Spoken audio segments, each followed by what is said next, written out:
Tonight, the diplomatic breakthrough. American citizens among the first civilians allowed to evacuate Gaza into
and affordable food. You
the affordable housing.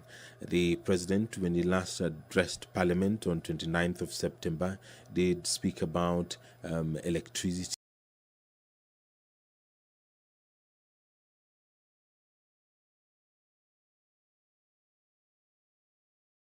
Some of the things that the head of state is expected to address in his speech this afternoon to this joint sitting of Parliament.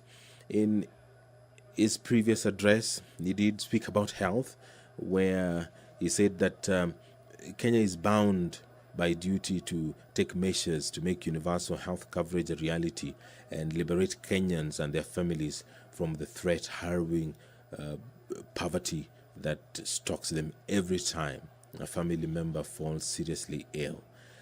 In the plan, then, he said that through the support of Parliament and through the support of all Kenyans, the government will restructure the primary healthcare system so that it puts more resources into preventive.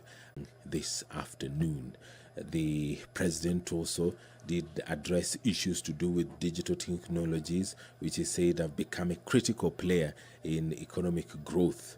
And what we have seen, what Kenyans have seen in the last couple of months, is the steps which are being taken by the president, of course, through the cabinet secretary for information, communication, and the digital highway, digital economy, I beg your pardon, to ensure that is connected digitally. The president promised to capitalize on existing technology and innovation in public and private sector to distribute the Hustler Fund as promised and are only waiting for the fund to finance their dreams to reality. So Kenyans are expecting the head of state to announce the steps being taken to ensure that this is achieved.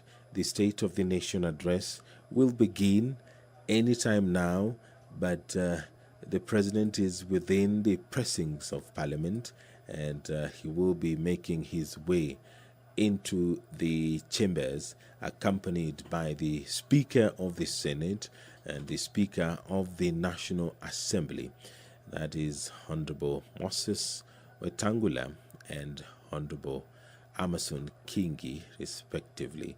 They will be leading, and they will be accompanying the head of state as he makes his way into the chamber to address this joint sitting and, of course, to address the nation at large.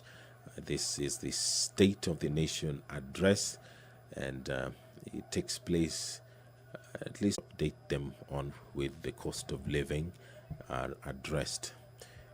There is some activity at the door. The members who are still within the precincts of Parliament are making their way into the chambers, and any moment now we do expect the head of state, accompanied by the speakers of Parliament, to walk into the chambers to allow this process to take place. Now, there will be a prayer by the Speaker of the Senate National Assembly. We'll invite His Excellency the President to make his address. After the head of state will address the House, and after that there will be an adjournment by the Speaker of the Senate and by the Speaker of the National Assembly. It is not the first time that this is happening. Kenyans have witnessed such occasions before, and what perhaps will vary is the content of that address. Every year, Kenya experiences unique challenges and unique types of progress, and that is what Kenyans are now waiting for, to hear what the head of state has to say regarding the state of this great nation. When he addressed this sitting in 2022, he committed and said that he was determined to ensure that Kenya's tax system is responsive to the needs of the economy. The head of state said that the tax system must be equitable, efficient, and customer-friendly. He did say that the economic principles of equitable taxation require that the tax burden reflects ability to pay. He said that this is best achieved by a hierarchy that taxes wealth, consumption, income, and trade in that order of preference. He said that Kenya's tax regime then fell short of that. The president said that the government then was overtaxing trade and undertaxing wealth. He did promise to propose tax measures that begin to move Kenya in the right direction. What is the status of this? Kenyans are perhaps going to be asking those questions and hoping that they will be answered this afternoon when the head of state makes that address. And he also said in his previous address to Parliament that the government will work with the Kenya Revenue Authority on a culture change to make it a people-friendly, customer-centric organization. He was of the view that it should be renamed to the Kenya Revenue Service in line with the proposed transformation. What is the status of that? Kenyans are waiting for the president to address that, perhaps. There On your screen are a number of members seated, and on your screen there is the corridor that is leading to the National Assembly chamber. On the wall on your right are the portraits of the former Speaker of the National Assembly, who is currently the Attorney General, Honorable Justin Muturi, and the far right is the current Speaker of the National Assembly, Honorable Moses Wetangula. On your screen is the Sergeant at Arms, followed by the maces. That is on the right, the mace of the National Assembly. On the left, the mace of the Senate carried there, and the clerk of the Senate, and followed by the President, accompanied by the speakers of the National Assembly and the Senate. I will now hand you over for this live broadcast of this special sitting of Parliament. The bicameral House is sitting this afternoon for the State of the Nation address. My name is Edward Kabasa. Enjoy your viewing.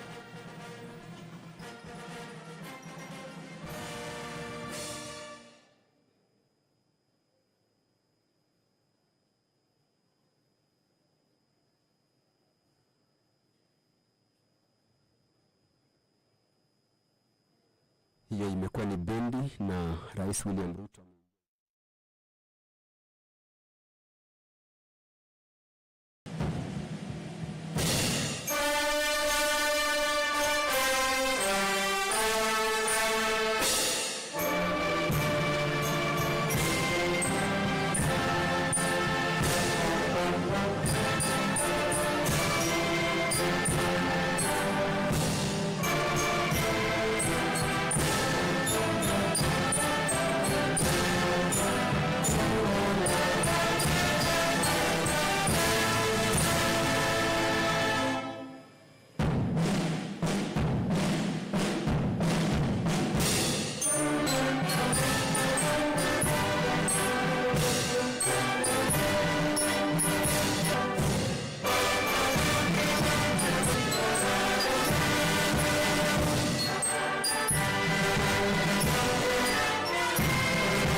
Your Excellency, the President of the Republic of Kenya, the Right Honorable Speaker of the National Assembly, honorable members, let us pray. Almighty God, we beseech you to behold with abundant favor and blessings us, your servants, whom you have been pleased to call to leadership positions in this republic. We seek guidance to treat and consider all matters that shall come under deliberation in so just and faithful a manner as to advance the peace, prosperity, and welfare of our country and of those whose interests we've committed to our charge. Amen.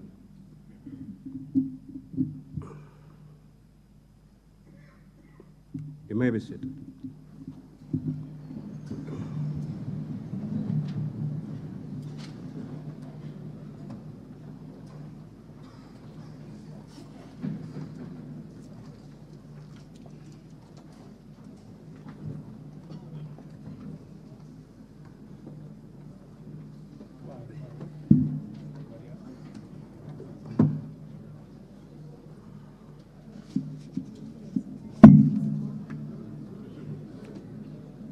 Order, honorable members.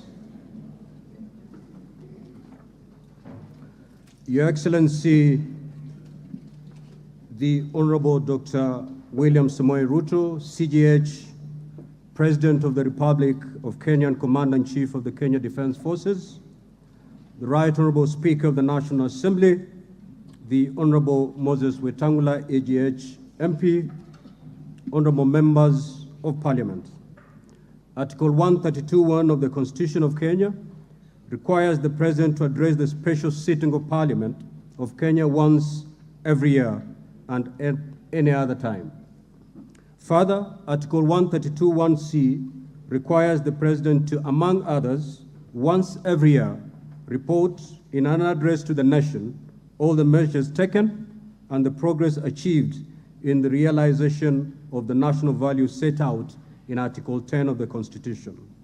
In addition, Article 240, subsection 7 of the Constitution requires the President, in his capacity as the chairperson of the National Security Council, to report to Parliament annually on the state of the security of the Republic. In this regard, therefore, pursuant to Article 132(1)(b) and C1 and 2 of the Constitution, the Presidency, via the letter reference number OP/CAP.26/4A, Volume 2/52, informed the Speakers of the Houses of Parliament of the intention of His Excellency the President to deliver his address to Parliament. Consequently, pursuant to Standing Order number 1 and 2 of the Senate, I gave notice of today's special sitting to the Honorable Senators by Gazette Notice number 14716, which was published in the Kenya Gazette on Friday, 3rd November 2023. Accordingly, honorable members, this special sitting is properly convened. I thank you.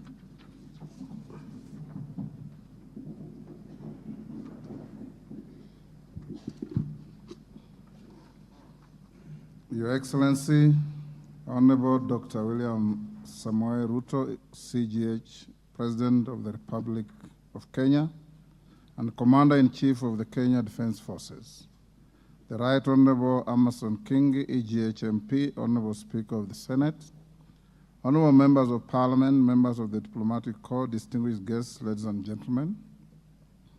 Article 132(1)(b) of the Constitution of Kenya requires the President to address the nation once every year and at any other time. Further, Article 132(1)(c) requires the President to once every year report in an address to the nation on measures taken and progress achieved in the realization of our national values. Additionally, Article 132(1)(c) Roman 3 of the Constitution provides that the President shall submit a report for debate to the National Assembly on the progress made in fulfilling the international obligations of the Republic.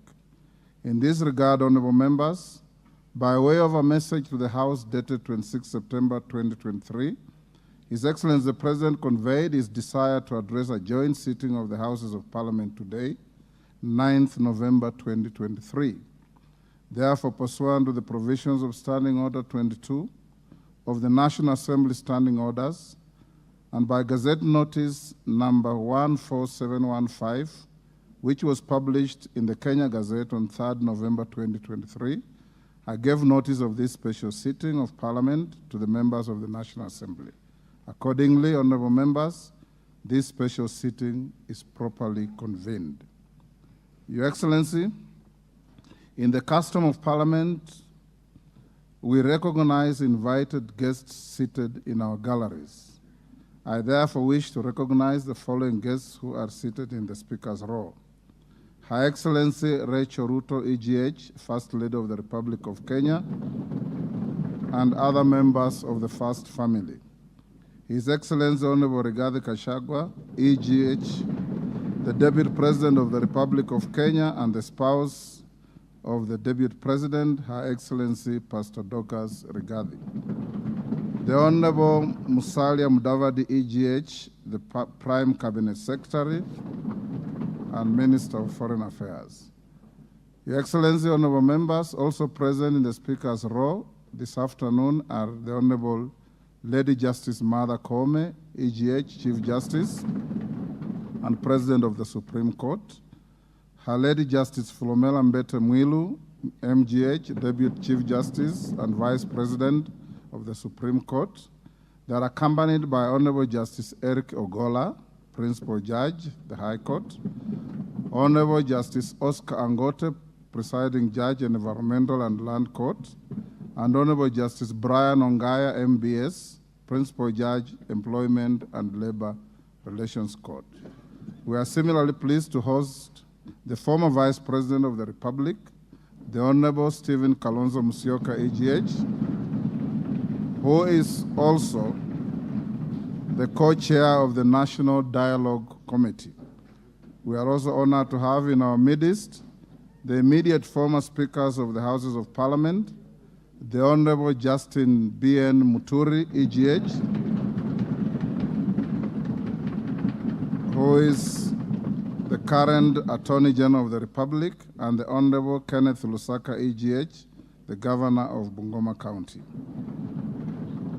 Your Excellency, allow me to also recognize the chairperson of the Council of Governors, who is also the Governor of Kirinyaga County, the Honorable Anne Waiguru, EGH, and the Honorable Johnson Sakaja, Governor of Nairobi City County.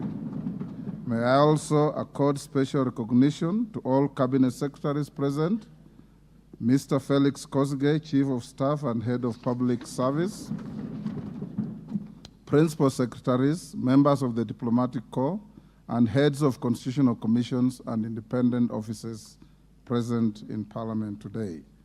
Your Excellency, I wish to make a special mention of the Chief of the Kenya Defense Forces, General Francis Ogola, and the respective service commanders, the Inspector General of Police, and other leaders of our disciplined forces who are seated at the Speaker's row. We are grateful for their distinguished service to the nation. To all invited guests, karibuni sana kwa bunge. Honorable members, distinguished guests, ladies and gentlemen, it is now my singular honor and privilege to invite His Excellency the President of the Republic of Kenya and Commander-in-Chief of the Kenya Defense Forces to address this special sitting of Parliament. Welcome, Your Excellency.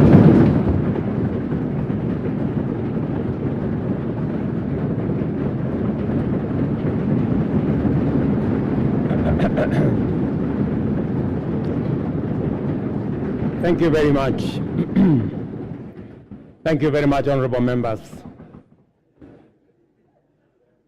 I arise before this distinguished assembly of the democratically elected representatives of the people of Kenya to discharge my constitutional function under Article 132(1)(c).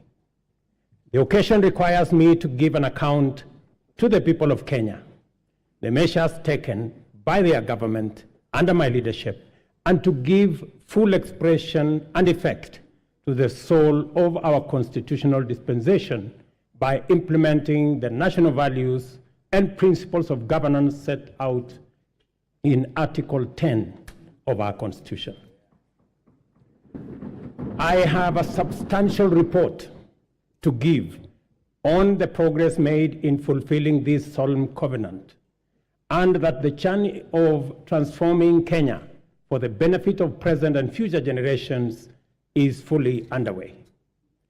Its positive effect have also begun to bear fruit across many sectors of our national endeavor, from the grassroots all the way to this capital of Nairobi.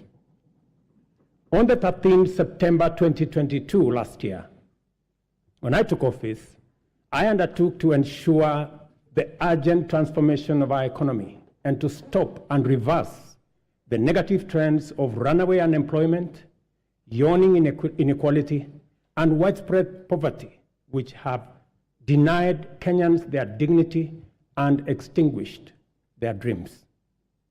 The mass appeal of the bottom-up economic transformation agenda was due in large part to the fact that its development and articulation, as well as its content and implementation strategy, represented our national values in action. It was inclusive, democratic, committed to social justice and the protection of the marginalized. Our commitment to bring the national values and principles of governance to life in order to significantly enhance the well-being of every individual and promote the unity, stability, security, and development of our country began long before the last election and will endure well beyond our term. It has been my manifest intention to live up to all the commitments set out in the plan, and despite enormous challenges and tremendous difficulties, we have made encouraging progress in a positive direction. This has not only vindicated our philosophy of inclusive transformation in pursuit of shared prosperity, but it has also increased our confidence that we are on the right path and shall, in due course, deliver the transformation of our nation in full. It is important for us to point out that we began the implementation of our mandate to transform Kenya's economy from the bottom up under extreme difficult circumstances, not to excuse failure or to justify inability or omission to do the necessary work. Not at all. Rather, we do it to emphasize the significance of our progress, underscore the possibility of transformation under daunting conditions, and express well-founded confidence that when sufficient progress is made, we shall do much more and go much further in delivering the Kenya we want for our generations and also for posterity. In our plan, we identified 3 primary challenges: external shocks, fiscal distress, and structural imbalance that heavily strained our economy, causing nationwide difficulty. The COVID-19 pandemic, coupled with global supply chain disruptions and geopolitical conflicts, significantly raised inflation and interest rates, adversely affecting our economy, while low agricultural investment and a prolonged drought led to food shortages and made Kenya a net importer of food in a volatile international market. It was under conditions of such extreme difficulty that the people of Kenya entrusted us with the responsibility of simultaneously generating effective solutions to immediate problems, providing a credible pathway to stability in the medium term, and undertaking long-term structural transformation of our economy, but in a manner which paid attention to the needs and aspirations of Kenyans, especially those at the bottom of the pyramid. The transformation of our economy is not only desirable and important, it is also necessary and urgent. And the people of Kenya have made this clear at every opportunity.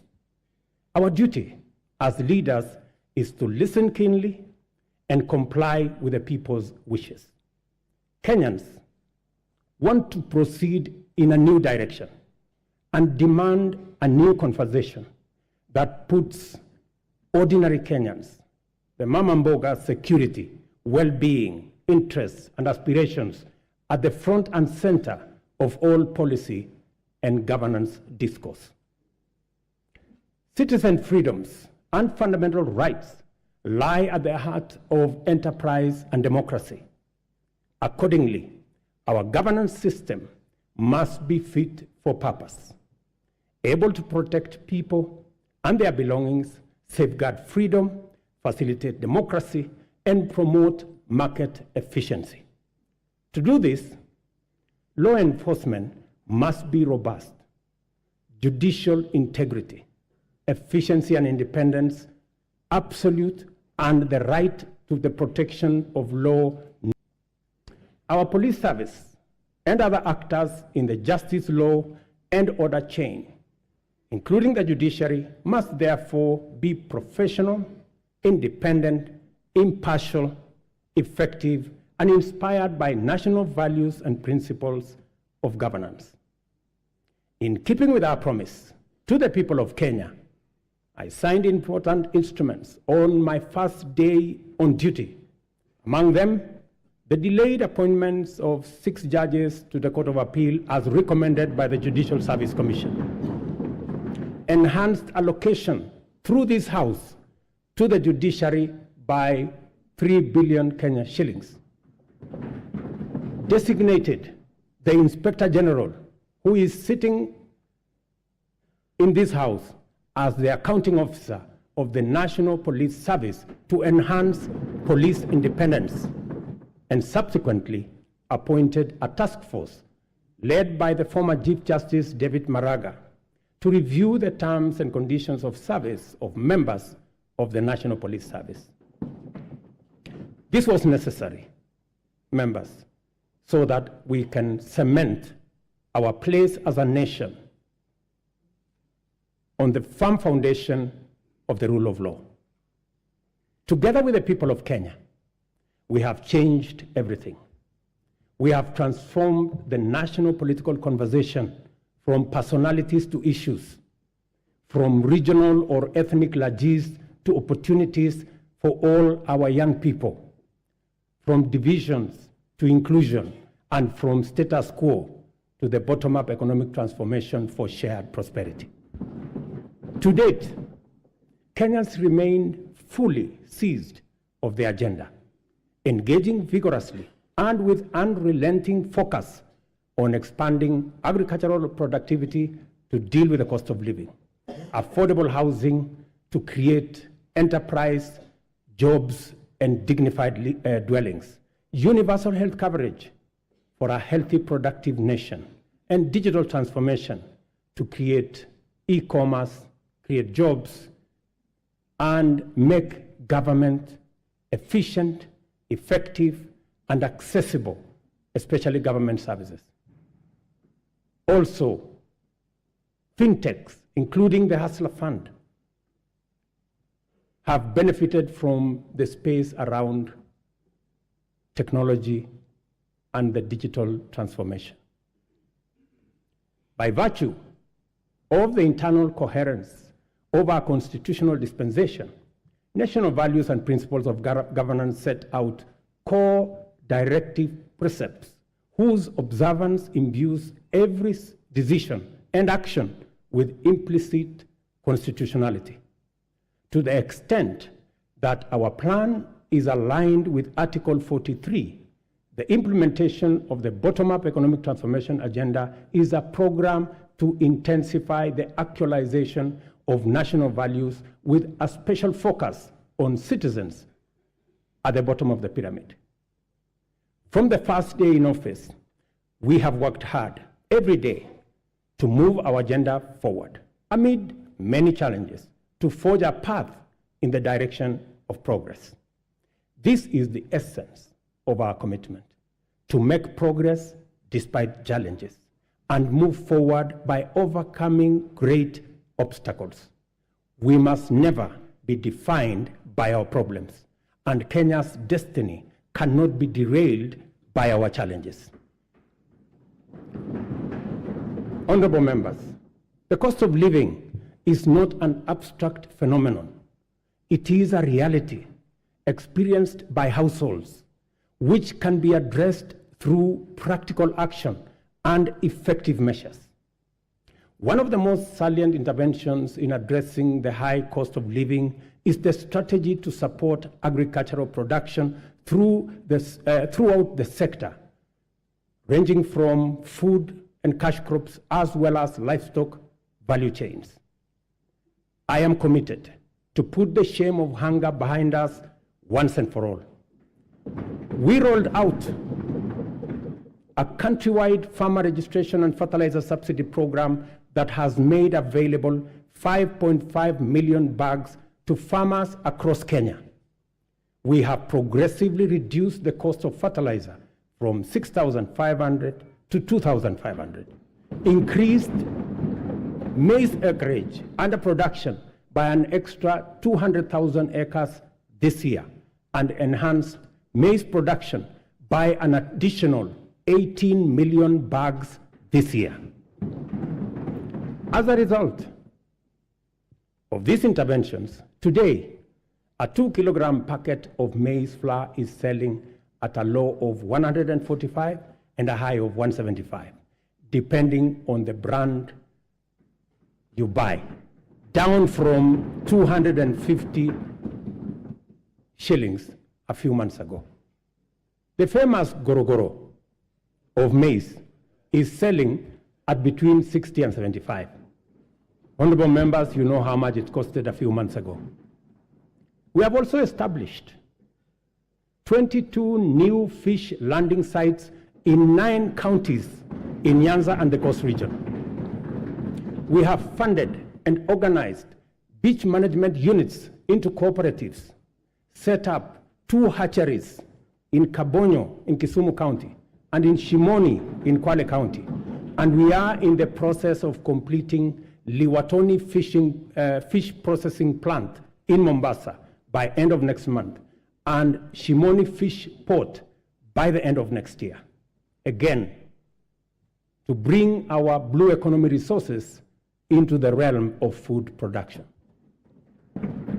To achieve efficiency, transparency, and accuracy in fertilizer distribution, we enrolled farmers on a digital register with accurate details of the location and acreage of their agricultural land holdings. This database enabled us to implement an e-voucher system through which farmers receive their fertilizer consignments for planting and top dressing of maize, tea, coffee, rice, potatoes, cotton, edible oils, sugarcane across the country.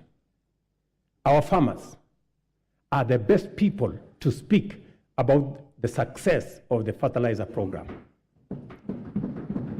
Yesterday, I spoke to several farmers in different parts of the country. Ms. Alice Nato, a single mother in a place called Milo in Bungoma, told me that the 2,500 fertilizer had doubled the yield in her farm from 52 bags of maize last year to 120 bags of maize this year. Another farmer, Mr. Albert Munyi from Embu, appreciated the impact of fertilizer subsidy had in his farm and asked me to work out a way that the fertilizer can be delivered closer to the farmers rather than at the National Cereals and Produce Board depot. I assured him that I will work with the governor of Embu and with all governors to actualize his proposal for him and for other farmers who believe the same. But it was Mr. Samuel Chacha of Kuria who graphically painted the picture of transformation the fertilizer subsidy has done in his farm. With a phrase that struck my mind, he simply told me, Mr. President, shamba yangu ina meta.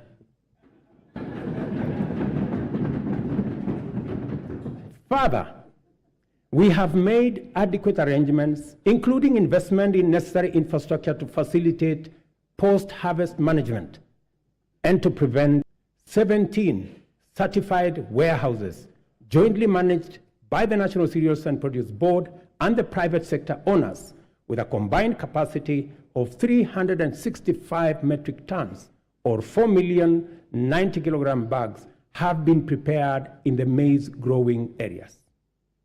The National Cereals and Produce Board shall provide a subsidy maize drying service to farmers at a fixed cost, as was announced by the Minister, of Kenya shillings 70 per bag, which is a significant improvement from the previous consignment of the dryers docked in the country.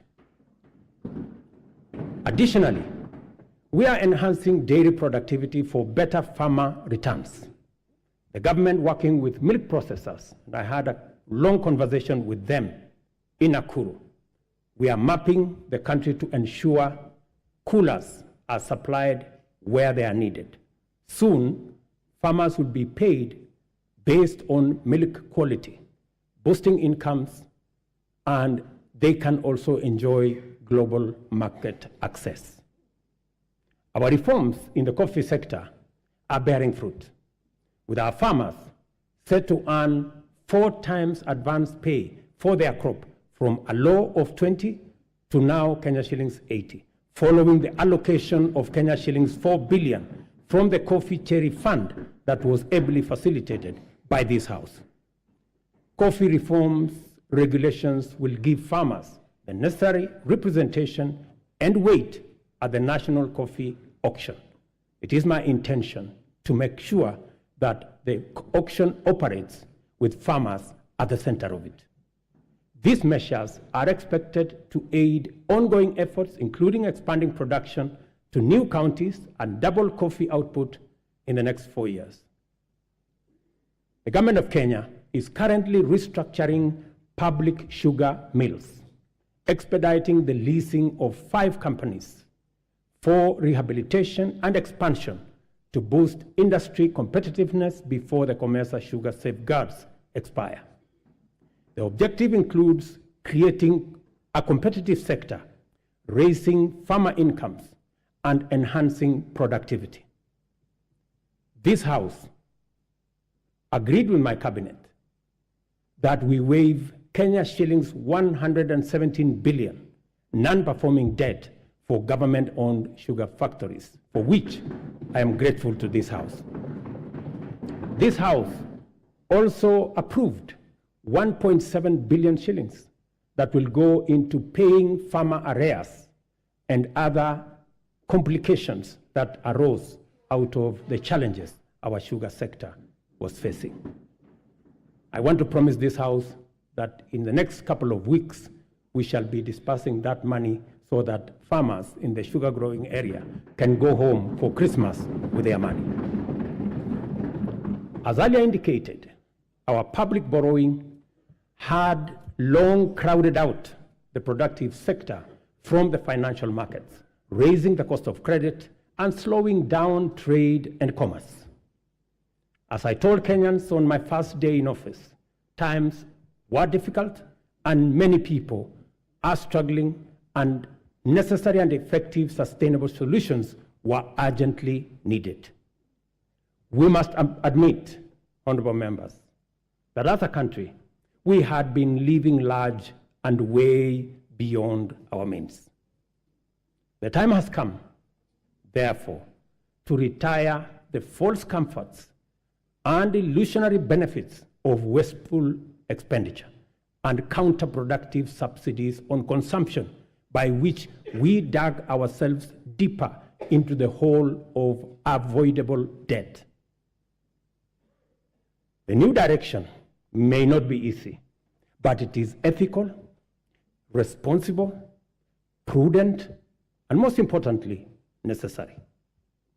We've had to take hard decisions and make painful choices because we owe it to the people of Kenya to do the right thing and to confront facts as they are without flinching or equivocating. We have worked hard at home and abroad to mobilize a broad coalition of bilateral development partners. Many of them, I see them in this House, multilateral development banks and other agencies, which have rallied to pull our country back from the brink of debt distress and set us today firmly on the path towards sustainable economic growth. Our efforts to stabilize the situation have yielded such progress that next month, in December, we will be able to settle the first Kenya shillings $300 million or 500 billion Kenya shillings installment of the US dollars 2 billion Eurobond debt that falls due next year. I can now confirm with confidence that we will and we shall pay the debt that has become a source of much concern to citizens, markets, and our partners. Having said this, I further announce to the nation that our intention consistent with sustained effort, here and abroad, have enabled us to normalize our relations with the International Monetary Fund, the World Bank, the Africa Development Bank, and various development partners to such an extent that they are now working with us to implement the bottom-up economic transformation plan.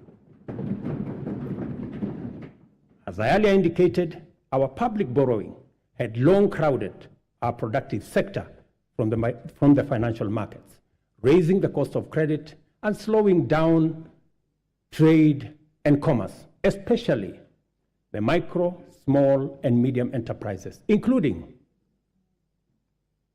Mama Mboga. Consequently, many enterprises and entrepreneurs were referred for blacklisting by the credit reference bureaus, where 7 million borrowers were listed by last year. We committed to provide affordable and accessible credit and restore small business owners to good standing with credit rating agencies. A deliberate, targeted strategic financial inclusion fund, the Hustler Fund, providing affordable credit and mobilizing savings for individuals and small businesses, was launched on the 30th of November 2022. The public response to the Hustler Fund has exceeded most initial projections and surprised even the most hardened skeptics. By the end of last month, the fund had disbursed Kenya shillings 36.6 billion, and in savings 2.3 billion, and with 7.5 million repeat borrowers, whose overall repayment rate is at 73%.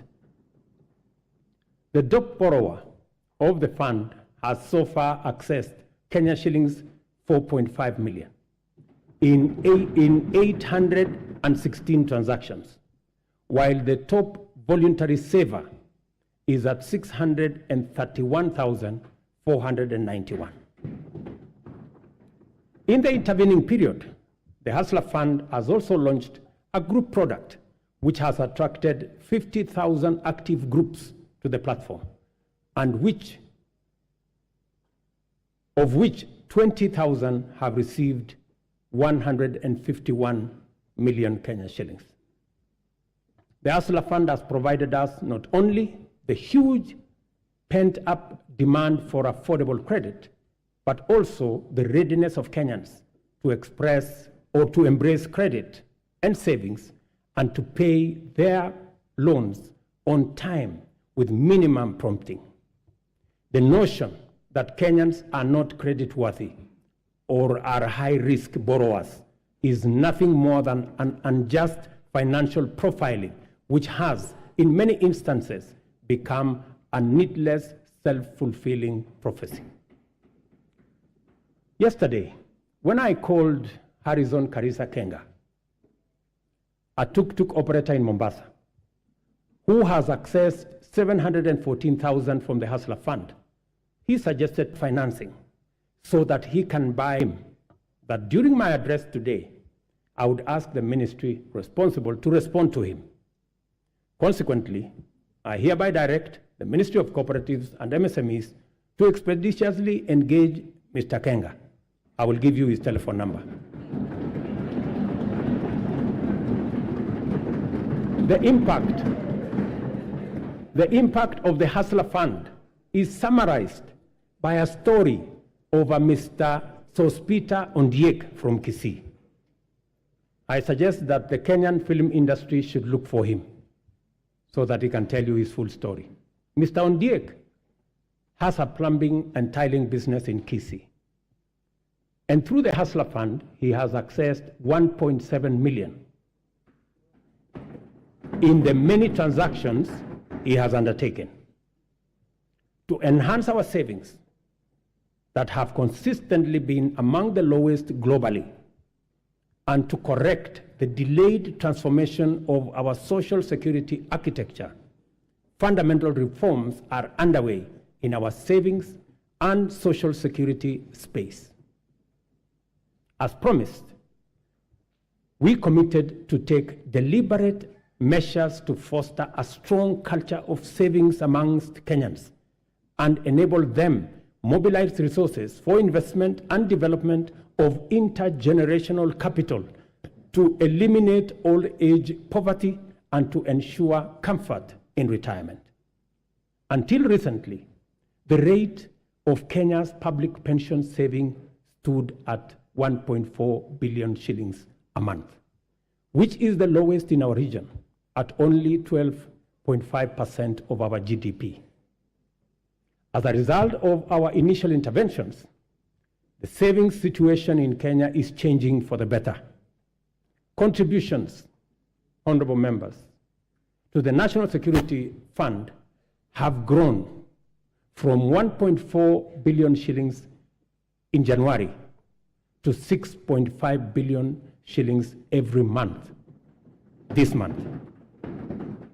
The implication of this growth in our national savings is that it will significantly consolidate our nation's ability to invest in development using domestic resources as opposed to us going to borrow other people's money when they save. Honorable members, majority of Kenyans live in their own rural homes, even though many experience land and settlement challenges, including landlessness, insecure land tenure, and perennial squatter problems. Acute housing challenges are principally an urban phenomenon, and they present a serious threat to health and safety as well as dignity. The proliferation of slums in our urban areas indicate the extent of this serious problem and the urgency with which it must be addressed to enable Kenyans have greater choice in leading dignified, safe, and healthy lives affordably. Low supply of affordable housing units in Kenya is acute, making rent a huge component of the cost of living for many. Rest market rate housing. Interest on financing is where we intend to make the big difference. Interest at the moment, as all of us know in this house, is at almost 18%.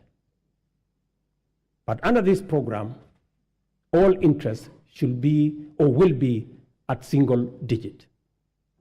For social housing, the interest will be at 3%.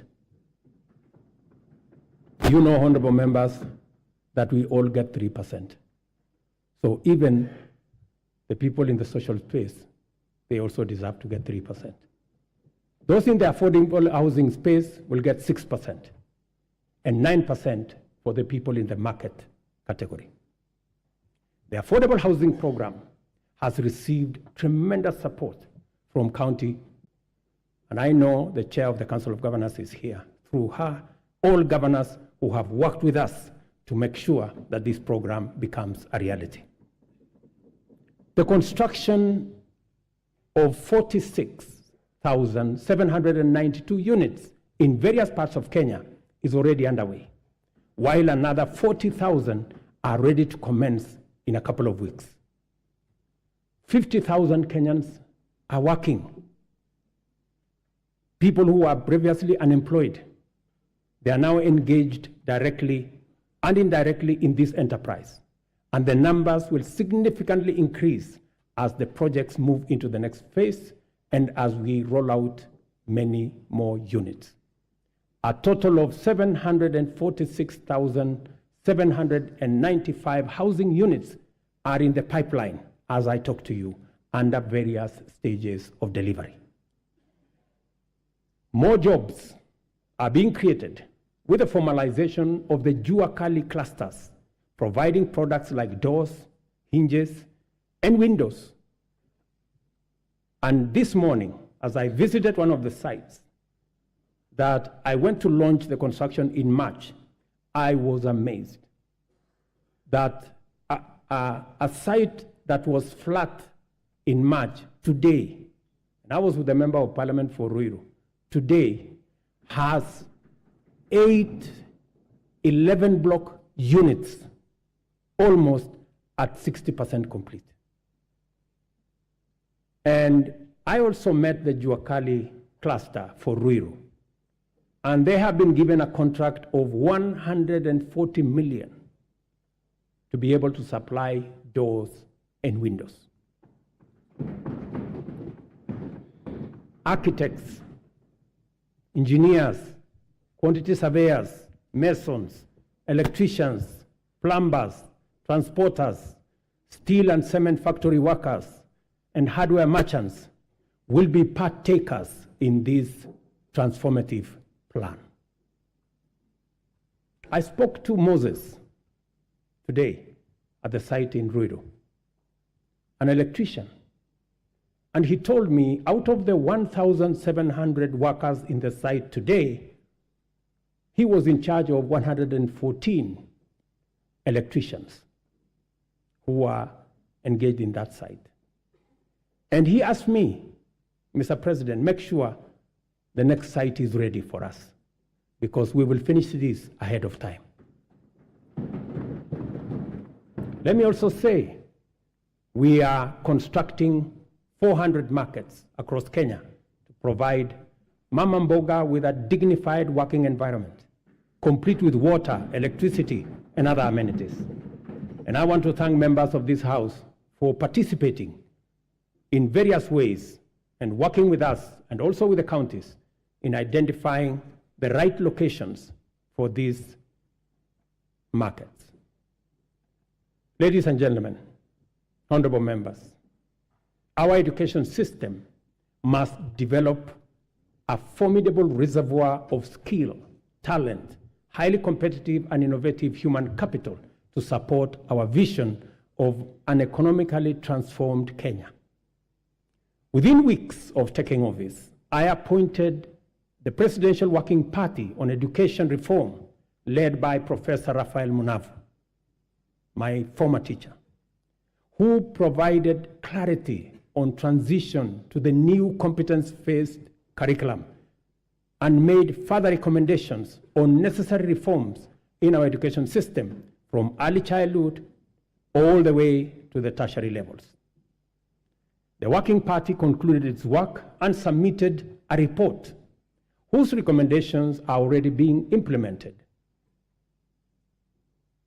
The urgent and vexing question of transition to junior school has been settled, and the Kenya Primary School Education Assessment will be used for the exclusive purpose of monitoring learners' progress and not for placement in any grade.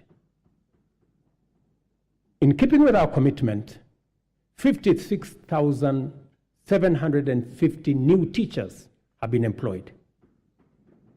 I'm sure the Honorable Milemba can confirm this. While 8,200 primary school teachers were retrained to equip them with capacity to effectively deliver learning and teaching at junior school levels. With changes to the entry requirements for teacher training colleges, admission has increased by 300% to now 20,456 trainees.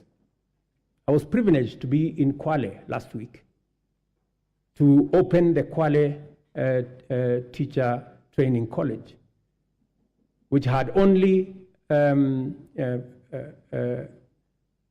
less than 100 students a few months ago. And when I went there, the principal told me that the numbers have increased 4 times.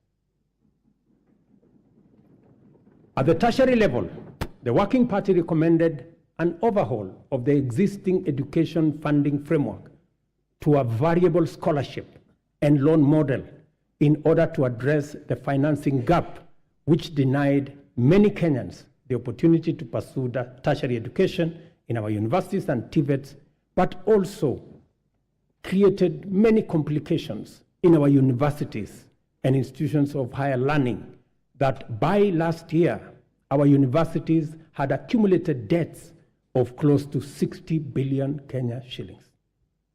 I sat down with all the vice chancellors of our 41 public universities, and we came up with a proposal that we are now implementing. The new model for financial support is student-centered and deploys a rigorous, impartial means testing instrument to establish the level of need of every student, which then becomes the primary consideration in allocating scholarships and loans. To fully democratize our education system and make higher education accessible and affordable to all, we have also chartered the Open University of Kenya, following requisite cabinet and parliamentary approvals. I want to thank this House for expediting the Open University Charter that had been in the works for the last 10 years. I also want to announce to you that the first 1,000 students will report next month. In the course of consulting Kenyans from all walks of life during the formulation of the bottom-up economic transformation agenda, the foundational contribution of health to citizen well-being and the role of costs in driving up poverty were identified as chronic. The implications are very clear, and we cannot afford to delay the delivery of universal health care anymore. Consequently, we have instituted radical reforms in the provision of healthcare services in Kenya, including the enactment of 4 new laws that will anchor the implementation of this bottom-up approach to healthcare. I am tremendously grateful to this House and honorable members for enacting the Primary Health Care Act, the new Social Health Insurance Act, the Digital Health Act, and the Facility Improvement Financing Act. These laws, honorable members, will usher in and guarantee a new era in the provision of healthcare, covering all essential services from preventive, promotive, curative, palliative, and rehabilitative services, guaranteeing every Kenyan access to comprehensive and quality healthcare. Under Afya Nyumbani, we have scaled up our investment in healthcare workforce, employing 20,000 new healthcare workers, deploying 8,429 workers whose contracts had lapsed, and enrolling 3,394 interns across the country to increase the availability of human capital in our public health sector. Working with county governments, and I'm again grateful to them, we have taken measures to resolve the perennial challenge of human resource management in the health sector, occasioning strikes, by establishing the Kenya Health Human Resource Advisory Council, which will be a trusted mediator between government at both levels and our health sector workers. Further, under the Afya Nyumbani model, we identified preventive care as an essential pillar of healthcare service delivery because it enables Kenyans to manage their conditions early enough before they cause serious harm in their well-being and productivity. Community health promotion is our bottom-up intervention to deliver preventive and promotive health solutions at the grassroots by deploying community health promoters to our cases to appropriate medical facilities.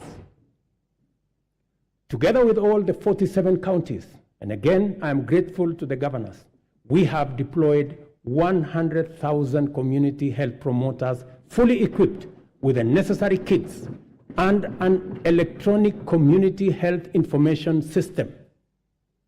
In the last 1 month, CHPs have attended to 1.2 million households. Just in the last one, health promoter in Garissa yesterday, who told me he has been a community health promoter, health volunteer since 2011. Unlike before, now he has a full medical kit and has used it to confirm that 7 people in his locality had high blood pressure. In a twist of fate, he tested himself and discovered that he too had high blood pressure. That's what he told me. And so, apart from referring others, he also had to make way to the hospital. Mr. Obembi Ogutu of Homa Bay told me that the program now makes primary health care a paperless engagement, saying it had started to reduce queues in hospitals. Through the Facility Improvement Financing Act 2023, we have established a framework that confers financial autonomy to health facilities, enabling them to retain funds generated with a mandate to improve facilities, capacity, and to provide healthcare services within that locality. In addition, the Kenya Medical Supplies Agency, as part of many radical reforms, will now deploy ICT to manage supply chains of essential health products and commodities. As a result of this small intervention, KEMSA has improved its stocking rate from 40% to 60% in the last 5 months. And we are now targeting 80% by March next year. As is becoming clear, we cannot hope anymore to deliver services to Kenyans in their millions across the country with any measure of efficiency, integrity, transparency, and accountability without ICT. From education and health to agriculture and financial inclusion, digital technologies reign supreme in transforming service delivery, governance improvements, and catalyzing efficiency throughout the economy. We have commenced the rollout of 100,000 kilometers of the last mile fiber optic connectivity to make reliable high-speed internet available throughout Kenya, along with 25,000 free Wi-Fi hotspots in all market centers. The rollout, and I was given a statistics by the end of this year, the first 2,200 will be rolled out, and another 1,450 ICT hubs in every ward. I want to thank the membership of this House for considering to change the NGCDF Act so that you can also deploy those resources in the ICT space and enable digital jobs, e-commerce, and to give them the possibility of working on remote jobs. I have engaged the chair and committee of this House in that space. We have agreed on the model of how the ICT hub will look like, and I am truly grateful that Parliament came through and considered changing the law so that we can work on this together.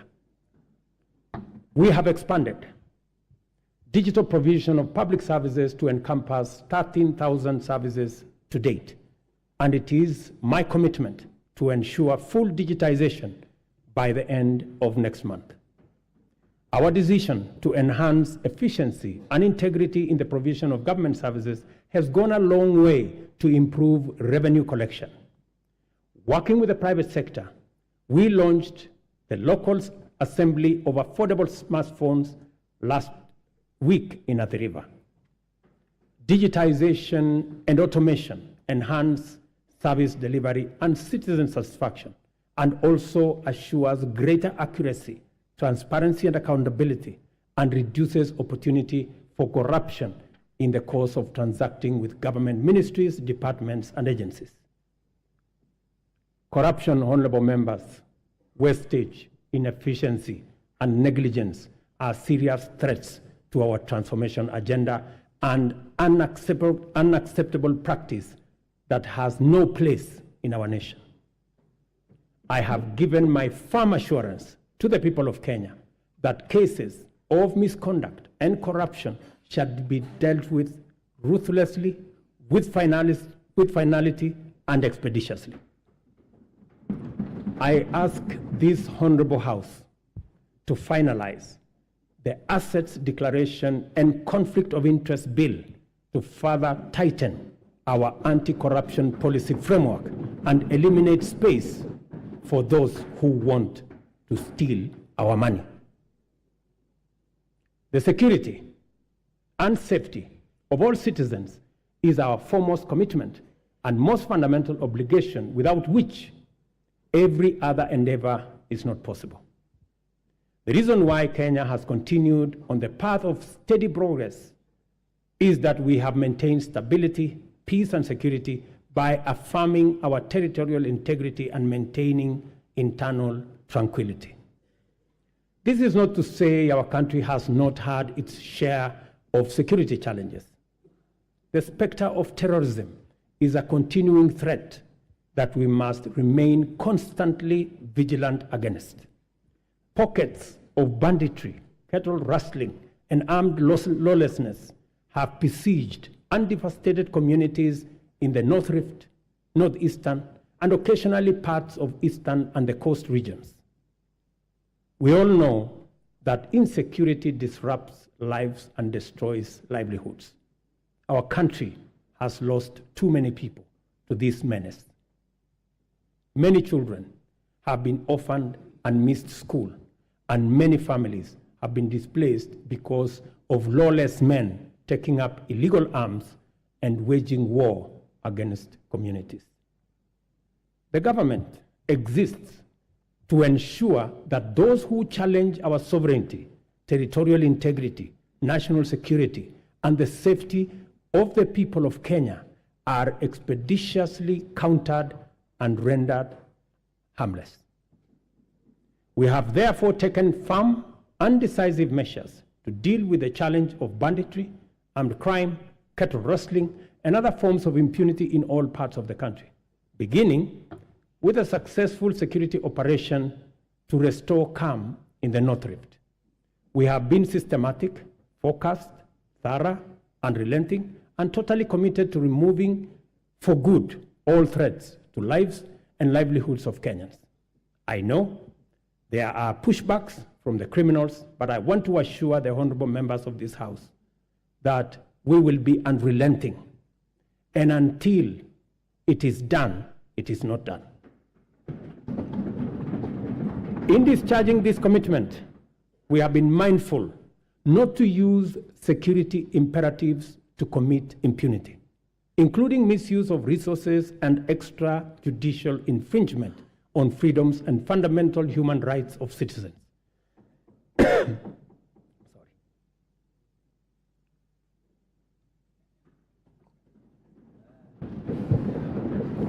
Sorry. We are conscious to provide security as a public service for the benefit of law-abiding citizens and as a guarantor of economic growth. Therefore, our security services have been committed to a citizen-centric, rights-focused, inclusive, and community-based security strategy. I am therefore quite clear that there exists no tension between the effective delivery of security services and the upholding of human rights and fundamental freedoms. We can be and therefore must be secure, yet free and democratic. In order to entrench our all-of-society coalition, we have resolved to enhance diversity and inclusion by expanding enrollment in the National Youth Service as an agency to capture young people at the bottom of the pyramid.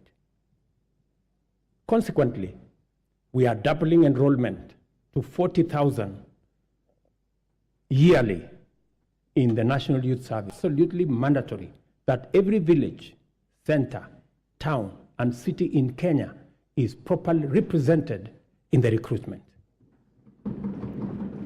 To consolidate this proposition, we have directed that 80% of future recruitment to all security services, from the military, the police, KWS, Kenya Forest Service, and all other security agencies, 80% will come from the well-trained, talented, and committed young men and women who have undergone training at the NYS. We've continuously summoned to its duty of care to serve as a reliable anchor to our region's security, peace, and stability. We continue to answer our historic, moral, and strategic responsibilities to deploy our resources in solidarity with our region in general and our immediate neighborhood in particular. To prevent the imminent collapse of Goma in eastern DRC, which we have had Syria can secure that country. Given the regional interconnectedness, together with the Kingdom of Saudi Arabia and the US, we have engaged the Jeddah process as IGAD to fashion a framework that will be best placed to successfully deliver peace in Sudan. Honorable members, our economy is firmly interconnected with regional, continental, and global economic systems. Our security and stability is likewise integrated with those of our neighbors. Kenya has summits Kenya has hosted and participated in. Kenya successfully hosted the inaugural first ever Africa Climate Summit. We also hosted the 43rd ordinary session of the Executive Council, the 5th mid-year coordination meeting of the Africa Union, and the regional economic communities, and the first ever African edition of the Berlin Climate and Security Conference in Nairobi. All these summits have brought into our country about 30 heads of state and government and over 30,000 delegates from different parts of the world. The government has made deliberate efforts to harness the immense and potential of Kenyans also in the diaspora. Indeed, I established the State Department of Diaspora in the Ministry of Foreign Affairs so that they can fully participate in the affairs of our motherland. I have committed to work collaboratively, consultatively, and collectively with the counties and all Kenyans to uphold our cherished national values as human dignity, equity, social justice, national unity, inclusiveness, integrity, good governance, transparency, and accountability. I encourage all honorable members and indeed all Kenyans to embrace an open mindset in regard to national strategic interests and to leverage on our rich heritage and diversity. One of the greatest strengths of our country is our capacity to devise bold, unprecedented solutions to our threats and challenges, create imaginative strategies to avert danger, and chart new paths to deliver us from adversity.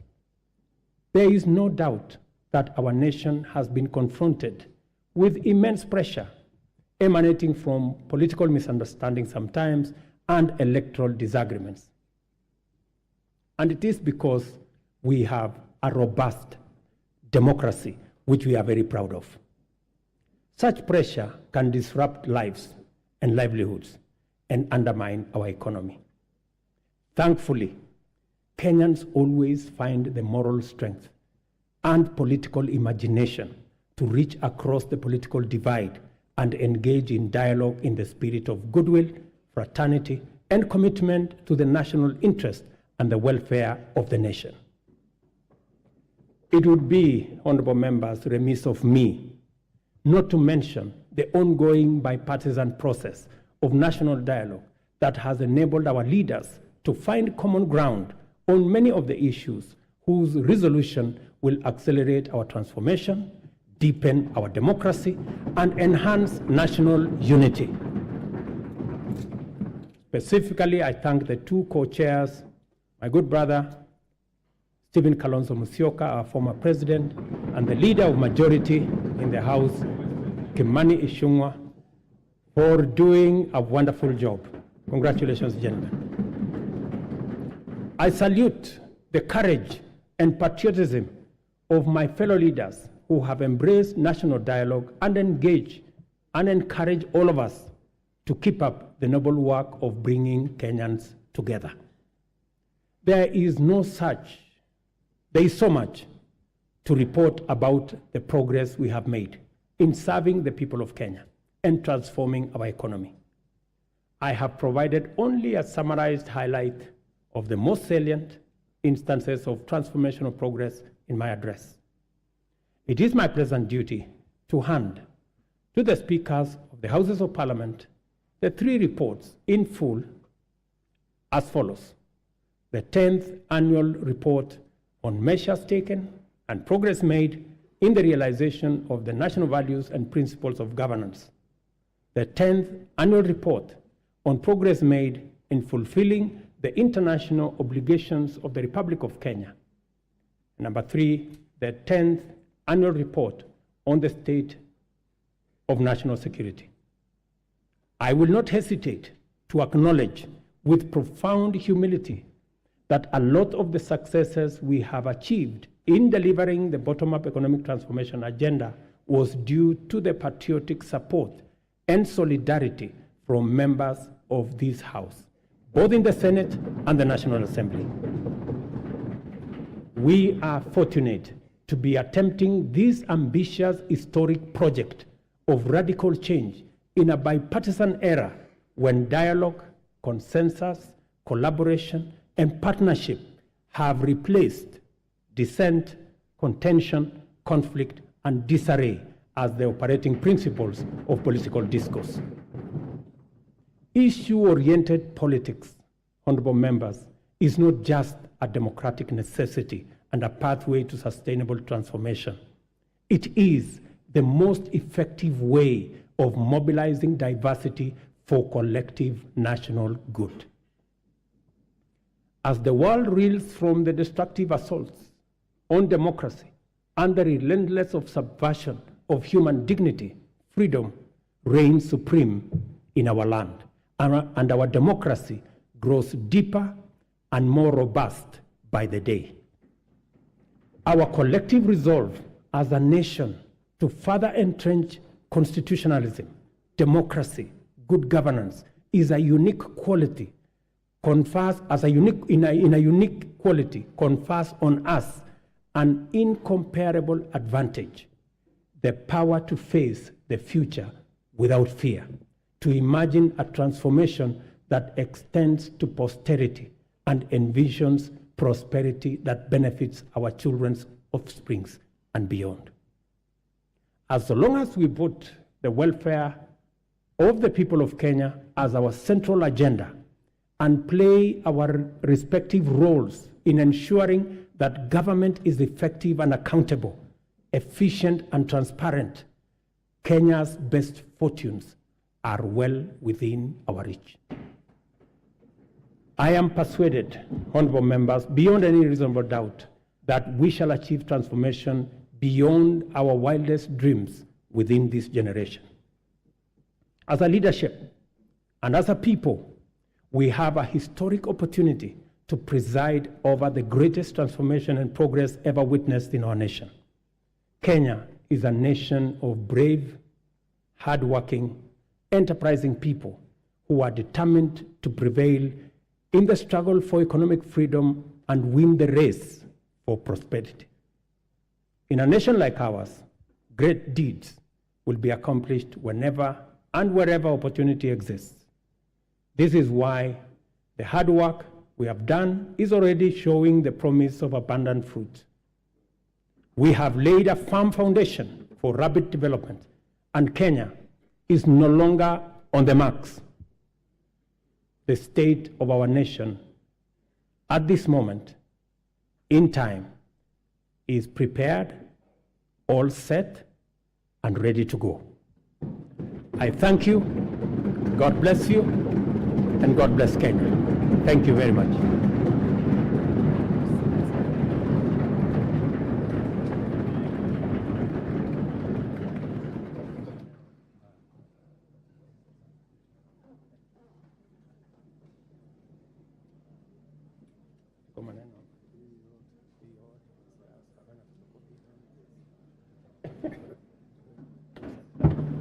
Thank you very much.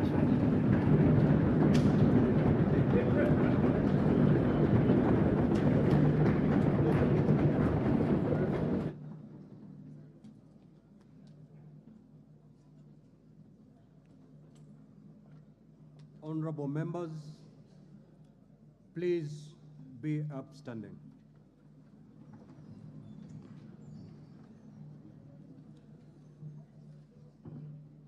Your Excellency the President, the Right Honorable Speaker of the National Assembly, honorable members, we have come to the conclusion of the business of the day, and it is now time to adjourn. The Senate stands adjourned until Tuesday, 14th of November, 2023 at 2:30 p.m. in the Senate chamber. I thank you. Honorable members remain upstanding. Honorable members of the National Assembly, the National Assembly now stands adjourned until Tuesday, 14th November 2023 at 2:30 p.m. May I also take this opportunity, Excellency the President, to invite all honorable members and our guests to a reception at the Parliament courtyard.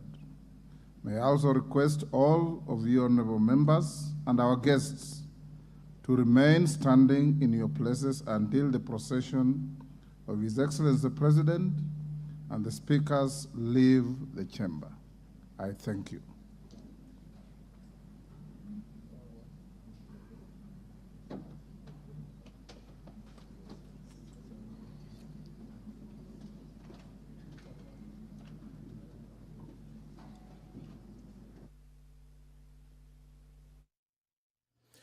You have been watching